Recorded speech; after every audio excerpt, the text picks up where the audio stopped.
नमस्ते दोस्तों, देश वाले में आपका स्वागत है। एक बेहतरीन फिल्म की बात करने का आज मन है और ये फिल्म है राजी। अभी 2018 में ही ये फिल्म आई थी। आज हम उसकी बात कर रहे हैं, उसके कुछ कारण भी हैं। एक कारण ये है कि अभी अभी हमारा देश पाकिस्तान के साथ लगभग युद्ध की कगार तक पहुंच गया, क्योंकि पाकिस्तान ने 22 अप्रैल को पहलगाम में आतंकी हमला किया, 26 निर्दोष नागरिकों की जान ले ली। भारत क्या करता? उसने जवाबी हमला किया पाकिस्तान के आतंकी अड्डों पर और वहां कुछ खूंखार और हिस्ट्री शीटर आतंकवादियों को ढेर कर दिया। राजी फिल्म की कहानी 1971 की लड़ाई की है, जो भारत पाकिस्तान के बीच हुई और जिस लड़ाई ने पूर्व पाकिस्तान को बांग्लादेश नामक एक आजाद देश बनने का सुवर्ण अवसर दिया। यह अलग बात है कि आज बांग्लादेश एहसान फरामोशी करते हुए भारत के योगदान को भूल रहा है। राजी फिल्म में एक ऐसी लड़की की कहानी है जो केवल 20 साल की है, दिल्ली यूनिवर्सिटी में पढ़ाई करती है और जीवन में कुछ कर दिखाने का हौसला रखती है। लेकिन इतनी छोटी बच्ची को एक बार उसके अब्बू का बुलावा आता है कश्मीर से। अब्बू हिदायत खान अपनी बेटी को अपने घर ले जाते हैं और उसे एक ऐसी बात बताते हैं जो जानकर सहमत के पैरों तले की जमीन खिसक जाती है। क्या है वो बात?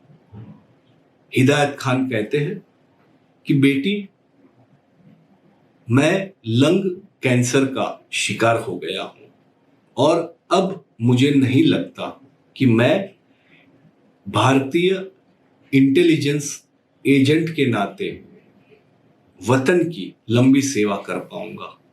तो मैं चाहता हूं कि मेरी जगह तुम हिंदुस्तान की आंखें, उसके कान बनकर पाकिस्तान में रहो और ये जानने की कोशिश करो कि आखिर दुश्मन ऐसा क्या करना चाहता है जो हमारे देश के लिए बहुत ही भारी पड़ सकता है। सहमत बहुत ही छोटी निर्दोष लड़की है, लेकिन अपने अब्बू और अब्बू के अब्बू की तरह वो भी हिंदुस्तान के लिए इंटेलिजेंस एजेंट बनने को तैयार हो जाती है। हिदायत खान और अम्मी तेजी खान दोनों के कहने पर वो पाकिस्तान के ब्रिगेडियर के बेटे के साथ निकाह करके रावलपिंडी चली जाती है। लेकिन रावलपिंडी जाने से पहले सहमत को कड़ी तालीम से गुजरना पड़ता है। रिसर्च एंड एनालिसिस विंग के एक बड़े अफसर मानव चौधरी सहमत को कड़ी तालीम देते हैं। शुरू में उन्हें संदेह रहता है कि ये छोटी सी जान आखिर पाकिस्तान जाकर वहां बसकर देश के लिए करेगी तो भी क्या और कितना कर सकेगी। लेकिन ट्रेनिंग के बाद में जब आखिर में सहमत उनसे पूछती है कि आपको क्या लगता है, मैं ये काम कर पाऊंगी, तब उसके गुरु के पास कोई जवाब नहीं रहता। तो सहमत का निकाह करा दिया जाता है पाकिस्तानी ब्रिगेडियर परवेज सैयद के छोटे बेटे इकबाल के साथ। अब सैयद परिवार रहता है रावलपिंडी में, जहां पे पाकिस्तानी मिलिट्री हेडक्वार्टर्स है और इस परिवार में इकबाल के अलावा उनके बड़े भाईजान महबूब भी है, उनकी बीवी मुनीरा भी है और घर में काफी नौकर चाकर है। उनके बीच में एक ऐसा नौकर है अब्दुल, जो पार्टीशन के समय भारत से पाकिस्तान जाकर बसा था और तब से वो सैयद खानदान में नौकर का जिम्मा संभालता है। कहो तो वो मुहाजिर है, लेकिन सैयद परिवार का बहुत भरोसेमंद आदमी है। सैयद परिवार में रहने के साथ ही सहमत अपना काम शुरू कर देती है। अब उसे परिवार के तीनों पुरुष, अपने ससुर, जेठ और पति, जो तीनों के तीनों पाकिस्तानी मिलिट्री के ऑफिसर्स हैं, उनकी हर हिलचाल पर नजर रखनी है। जो जानकारी उसे संदिग्ध लगे या हिंदुस्तान के लिए काम की लगे, जिससे पाकिस्तान की चाल का पता चल सके, वो उसे हिंदुस्तान पहुंचानी है। और इसी प्रोसेस में वो लोगों का दिल जीतने की भी मेहनत करती है। हालांकि उसके गुरु ने उसे बराबर हिदायत दी थी कि दिल जीतने में जल्दबाजी नहीं करना, समय के चलते अपने आप सारी चीजें सही ठिकाने पे आ जाती है। शुरू में गलती करने के बाद सहमत धीरे धीरे गुरु के कहे अनुसार चलने लगती है और वो लगभग सबका विश्वास संपादित कर लेती है। लेकिन एक इंसान अब्दुल, उसे कभी सहमत पर भरोसा नहीं बैठता। उसे शक है कि कहीं ना कहीं ये लड़की की बातों में, उसके चरित्र में, दाल में कुछ काला है। खैर, सहमत अपने ससुर का, पति का, जेठ का दिल जीतने कई काम करती है। उसमें से एक काम है आर्मी की स्कूल के बच्चों को नेशनल डे पर गाना सिखाने का काम। ये काम भी वो इसलिए लेती है कि आर्मी के दूसरे अफसरों के घर जाकर उनके बच्चों को ट्रेन करने का काम उठाकर वहां पे क्या चल रहा है वो भी सहमत जान सके। अब उसे जो इंफॉर्मेशन मिलेगी वो हिंदुस्तान कैसे पहुंचेगी। हम बात कर रहे हैं 1970-71 की। उस जमाने में मोबाइल या इंटरनेट तो ठीक, पेजर नाम की भी कोई चीज नहीं थी, कम्युनिकेशन बड़ा मुश्किल हुआ करता था। तो उसके लिए सहमत को एक इंस्ट्रूमेंट दिया गया है जिसे यूज करना कॉम्प्लिकेटेड होता है। काफी मशक्कत के बाद, जो तालीम के बाद उसे ऑपरेट कर सकते हैं वही उसे ऑपरेट कर सकते हैं। दूसरा, उसके जरिए जो मैसेज पाकिस्तान से भारत पहुंचे, उसमें कभी भी कोई भी बात सीधे शब्दों में लिखना नहीं होता था, कोडवर्ड में बात होती थी। और सहमत का कोडवर्ड, उसमें छुपा राज वो क्या है, वो जानने का काम यहाँ पे हमारे इंटेलिजेंस ऑफिसर्स, रॉ वगैरह करते थे। अब सहमत धीरे धीरे जानकारियां भेजना शुरू करती है और एक बार उसे एक ऐसी जानकारी मिलती है जो वो खुद पूरी तरह समझ नहीं पाती, लेकिन उसे आने वाले खतरे की भाप हो जाती है। वो खतरा था पाकिस्तान के विराट जहाज पीएनएस गाजी का भारत के आईएनएस विक्रांत पर होने वाला हमला। पूर्व पाकिस्तान का मामला इतना गरमाया था कि उस तरफ पाकिस्तान सोच रहा था अब भारत की अगली चाल क्या होगी, और भारत को बड़ी मुत्सद्दी के साथ एक बात का ख्याल रखना था कि पूर्व पाकिस्तान की आजादी की लड़ाई में जब भारत उतरे तो कोई मौका दिए बिना वो दुश्मन के छक्के छुड़ा दे और पूर्व पाकिस्तान को उसके हक की आजादी दिला दे। खैर, ये है फिल्म की कहानी का एक बड़ा हिस्सा। अब जब सहमत को वो क्रिटिकल, बहुत ही इंपॉर्टेंट इंफॉर्मेशन मिलती है, तो यहां पर हमारे सेना के अधिकारी भरोसा नहीं कर पाते शुरू में कि आखिर ये कैसे हो सकता है। ये कल की लड़की जो अभी उगकर खड़ी हुई है, उसने ये जो इंफॉर्मेशन दी है, अगर वो बराबर होती, सटीक होती, पुख्ता होती, तो हमें हमारे किसी और सोर्स से भी उसके बारे में कुछ पता चलता। उस समय मानव चौधरी अपनी स्टूडेंट की साइड लेकर कहते हैं कि भले ही मेरी स्टूडेंट नहीं है, उसे निटी ग्रिटी का इतना अधिक पता ना हो, लेकिन उसने जो जानकारी भेजी है वो बहुत ही महत्वपूर्ण है। खैर, फिर क्या होता है? सहमत की भेजी हुई जानकारी के कारण भारत किस तरह पाकिस्तान पर भारी पड़ता है और आखिर में क्या होता है, क्योंकि सहमत वहां पे निकाह करके जाती है। उसके बाद में उसे जब सिचुएशन आउट ऑफ कंट्रोल हो जाती है, शायद वो पकड़ी जाए, वैसे हालात खड़े हो जाते हैं, तो उसे सबसे पहले उस भरोसेमंद नौकर को मार देना पड़ता है, अहमद को। अहमद के बाद में इसी तरह लाइलाज होकर उसे खून करना पड़ता है अपने ही जेठ का। क्या करें, देश के लिए ये भी करना पड़ेगा। और कौन करता है? एक ऐसी बच्ची जो खून देखकर थर्रा जाती थी, डर जाती थी, घबरा जाती थी, आज वो किसी की जान लेने पर आ गई। आखिर में सहमत के कारण उस युद्ध में भारत पाकिस्तान को नमाकर बांग्लादेश को आजादी दिलाता है।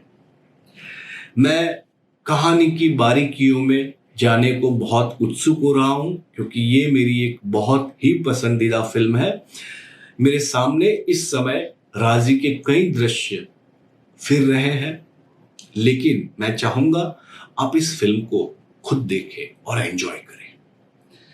इस फिल्म में जितना टाइट और जितना प्रॉपर स्क्रीन प्ले है जो भवानी अय्यर ने लिखा है, और इस फिल्म के संवाद में जो चोट है, जो ताकत है, जो खुद मेघना गुलजार ने लिखे हैं, वो आपको आश्चर्यचकित कर देंगे।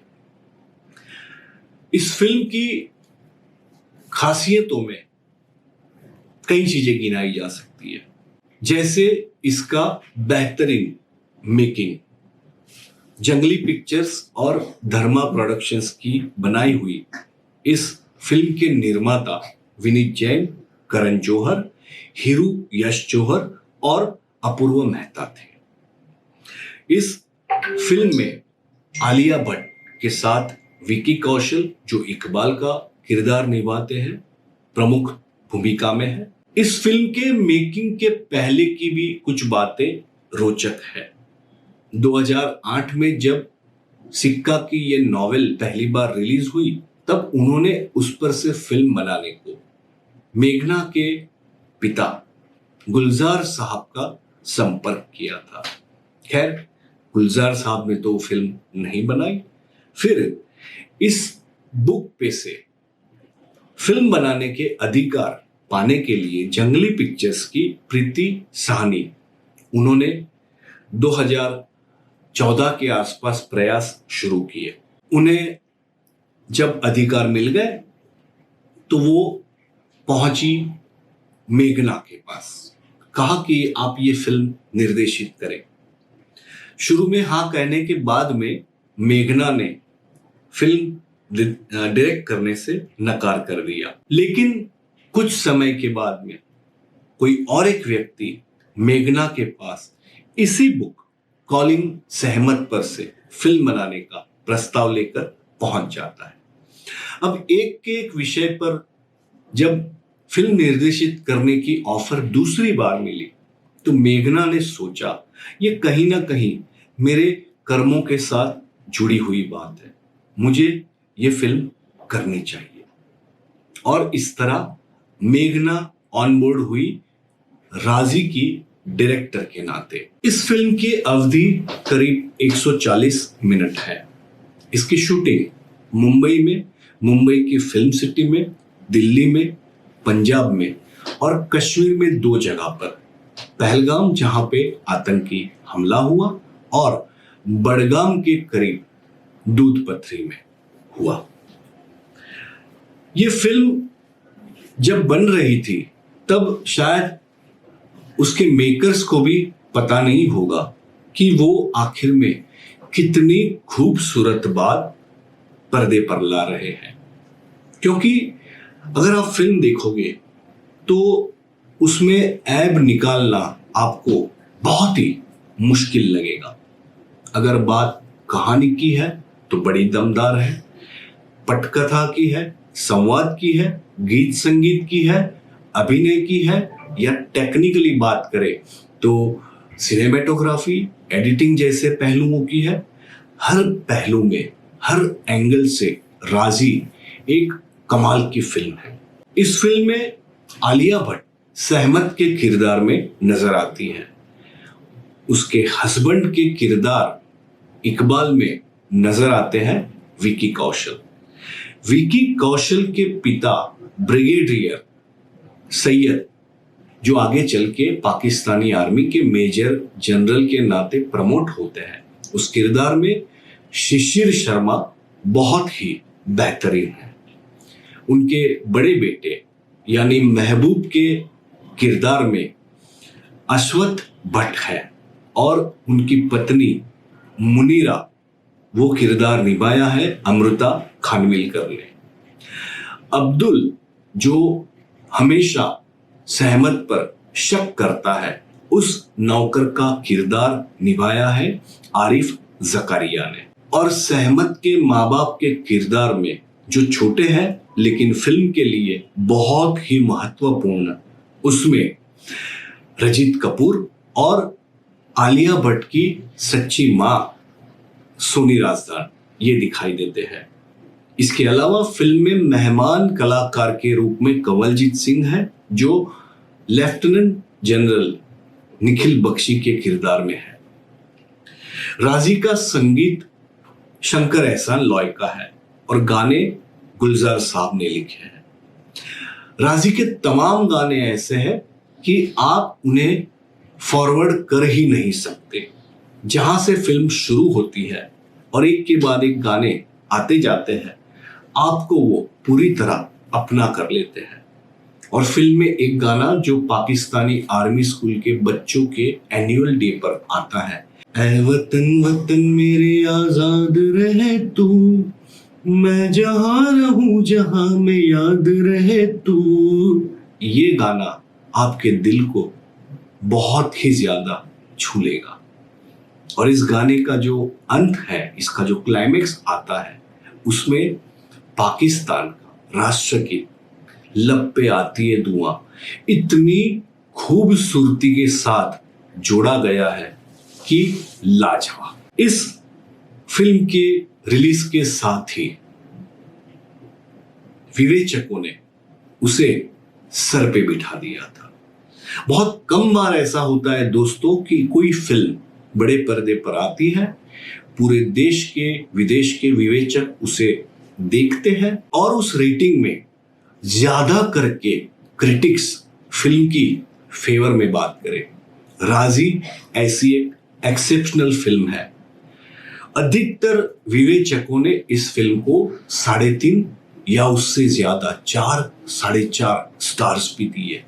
किसी ने आलिया भट्ट की बेशुमार तारीफ की, किसी ने पटकथा की, किसी ने मेघना गुलजार के निर्देशन की, किसी ने संगीत की। लेकिन एक बात पर लगभग सारे क्रिटिक्स सहमत थे कि राजी अपने आप में एक माइलस्टोन फिल्म है। जो कोई दर्शक इसे देखेगा उनके दिल पर यह फिल्म एक गहरा असर छोड़ के जाएगी। और बिल्कुल ऐसा ही हुआ जैसा मैंने पहले बताया, 35-40 करोड़ की फिल्म और बॉक्स ऑफिस पर 210 करोड़ के आसपास का कलेक्शन, यानी 5 गुना व्यापार। और वो भी एक ऐसी फिल्म ने किया जिसकी लीड फीमेल कैरेक्टर की थी, मेल कैरेक्टर की नहीं। भारत में वो ऐसी दूसरी फिल्म बनी जिसमें फीमेल कैरेक्टर लीड में हो, जिसके कंधे पर पूरी फिल्म का बोझ हो, और फिर भी उसने 100 करोड़ का आंकड़ा बॉक्स ऑफिस पर पार किया। राजी के पहले ऐसा काम सिर्फ एक फिल्म कर पाई थी, वो थी कंगना रनौत की तनु वेड्स मनु, और राजी बनी दूसरी, और उसने सेंचुरी नहीं, बॉक्स ऑफिस पर डबल सेंचुरी फटकार दी। आलिया भट्ट की वो पहली 100 करोड़ क्लब की फिल्म बनी। विकी कौशल की भी वो पहली बड़ी स्मैश हिट फिल्म बनी। इसके अलावा जब फिल्म पहुंची फिल्म फेयर अवार्ड्स में, तो वहां पे उसे 1, 2, 3, 4 नहीं 15 नॉमिनेशन मिले और 5 अवार्ड भी उसने पटका लिए। ये अवार्ड थे बेस्ट फिल्म का, बेस्ट डायरेक्टर का, बेस्ट अभिनेत्री का, और उसके लिए आलिया को पॉपुलर और क्रिटिक्स कैटेगरी दोनों में बेस्ट एक्ट्रेस का अवार्ड मिला। इसके अलावा best music, best lyricist, best male playback singer, तहलका मचा दिया राजी ने। ऐसा बहुत कम बार होता है। इस फिल्म को जब आप देखोगे तो और एक खूबी पर गौर फरमाना। इस फिल्म में बात है भारत पाकिस्तान के तंग रिश्तों की। इस फिल्म में बात है भारत ने बांग्लादेश को आजादी दिलाई, उतने गहरे और गंभीर मामले की। लेकिन फिल्म में कहीं पे भी ना गोलियां चलती है जिस तरह लड़ाई की फिल्मों में चलती है, ना शोर शराबा होता है। बिल्कुल फिल्म में 1-2 मर्डर होते हैं और फिल्म के क्लाइमेक्स में भी कुछ छोटा सा एक हादसा ऐसा आता है जो कहानी को राइट पॉइंट तक लाकर कल्मिनेट करने के लिए जरूरी है। लेकिन इस फिल्म में लड़ाई की बात जो की गई है वो इंटेलिजेंस से की गई है और गहरी सोच के साथ की गई है। ना कोई खून खराबा, ना कोई होहा, ना कोई शोरगुल। शायद उसी बात ने इस फिल्म को इस तरह की वॉर रिलेटेड फिल्मों से बिल्कुल अलग बना दिया। और उसके ऊपर आप रख दीजिए कलाकारों का कमाल का अभिनय। आलिया की तो बात क्या करें, और विकी कौशल ने इस फिल्म में सिद्ध कर दिया था कि वो आने वाले दिनों में बहुत आगे जाने वाले हैं। लेकिन इस फिल्म में साथी कलाकारों का काम भी इतना कमाल है कि आप दंग रह जाएंगे। चाहे वो शिशिर शर्मा हो, रजीत कपूर हो, सोनी राजदान हो, अमृता खानविलकर हो, आरिफ जकरिया हो, सब लोग, सारे कैरेक्टर इतने सच्चे लगते हैं कि आपको शायद ही ऐसा होगा कि ये कलाकार है और ये किरदार नहीं है। मैं आपसे फिर एक बार हिदायत करूंगा, आपको रिकमेंड करूंगा कि आप राजी जरूर देखिए, और अकेले नहीं अपने परिवार के साथ देखिए, क्योंकि एक देश के लिए जब कोई मर मिटने को इस तरह तैयार होता है, वो भी खेल कूद की उम्र में, पढ़ाई की उम्र में, अपने सपनों को पीछे छोड़कर केवल अपने माँ बाप के कहने पर, तब जो बात बनती है वो आज तक शायद राजी फिल्म में ही बनी है। देश वाले में हम आपके सामने इसी तरह बीती हुई फिल्मों की रोचक बातें लाते हैं। हमने फिल्में फैंटास्टिक कहते हैं, और राजी को आपके सामने पेश करने का कारण पाकिस्तान ने अभी जो हल्की चीजें की और भारत को मजबूर किया कि उस पर हमला किया जाए, तो युद्ध के जैसी सिचुएशन को छूकर जब हमारा देश वापस आया है, या कहिए अभी हमने ऑपरेशन सिंदूर से विराम लिया है, तब राजी की बात करना और राजी देखना दोनों मुझे लगता है कि बहुत उपयुक्त है। देश वाले के लिए मैं संजय शाह, मेरी आपसे विनती है, अगर हमारी चैनल पसंद है, हमारे वीडियो पसंद है, तो प्लीज इसे लाइक कीजिएगा, शेयर कीजिएगा, अपने दोस्तों के साथ, परिजनों के साथ शेयर भी कीजिएगा। फिर मिलते हैं किसी और वीडियो के साथ, तब तक के लिए आज्ञा दीजिए। नमस्कार।